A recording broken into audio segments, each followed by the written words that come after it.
ঘরের দরজা ভেঙে বাংলাদেশের কুমিল্লায় যে মহিলাটাকে বিবস্ত্র করে নগ্ন করা হয়েছে, ওটা শুধু ওই মহিলাকে বিবস্ত্র করে নগ্ন করা হয়নি, ওটা সমগ্র হিন্দু জাতিকে বিবস্ত্র করা হয়েছে। এটাই আসল সত্য।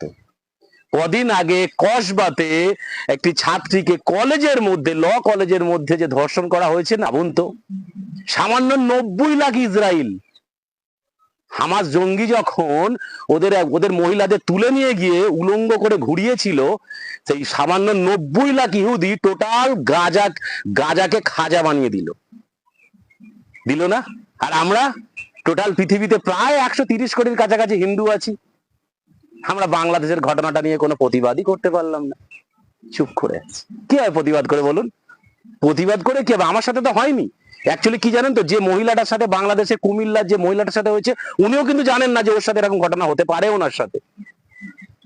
কসবা ল কলেজে যে মহিলাটার সাথে ওই রকম নির্যাতন হয়েছে, যৌন নির্যাতন, ওই মহিলাটাও জানতেন না, তার পরিবারও জানতেন না যে তার সাথে হতে পারে। তাই আপনি ভাবছেন যে আপনার পরিবারের সাথে হয়নি, কিছু করার নেই, তাই কোন দিনে কখন আপনার উপরে বিপদ হয়ে যেতে পারে আপনি এটা স্বপ্নেও ভাবতে পারবেন না। মজা দেখছেন বসে বসে, বলুন তো, ভাবুন। প্রতিবাদও তো করবেন না। আপনি ফেসবুকে প্রতিনিয়ত বিভিন্ন রকম কন্টেন্ট বানান, রান্না করার কন্টেন্ট, বিভিন্ন রকম কন্টেন্ট। একটা কন্টেন্টও আমি অনেককে বলতে শুনিনি এই ঘটনার পর আপনার 5K 10K 15K 20K followers আছে, আপনি একদিনও প্রতিবাদ করেছেন?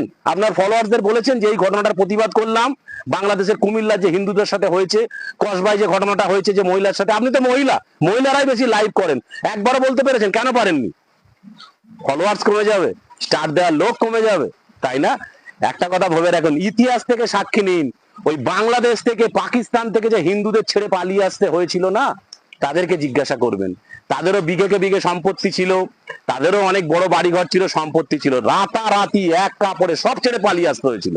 আর আপনি ভাবছেন ফেসবুক থেকে প্রতিবাদ করলে আপনার ফলোয়ার্স কমে যাবে, স্টার পাওয়া কমে যাবে, তাই আপনি প্রতিবাদ করবেন না, তাই না?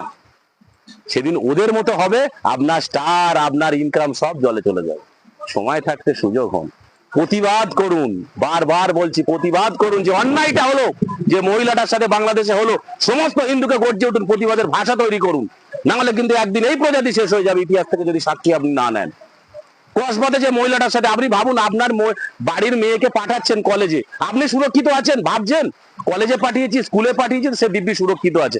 ভাবুন তো, আজ আরজি কর হসপিটালেও একটা ডাক্তার বোনকে চলে যেতে হলো, হসপিটালেও সুরক্ষিত নেই। ল কলেজে পড়াশোনা করছে, সেখানেও একজন মহিলা সুরক্ষিত নেই। কোথায় আছেন আপনি?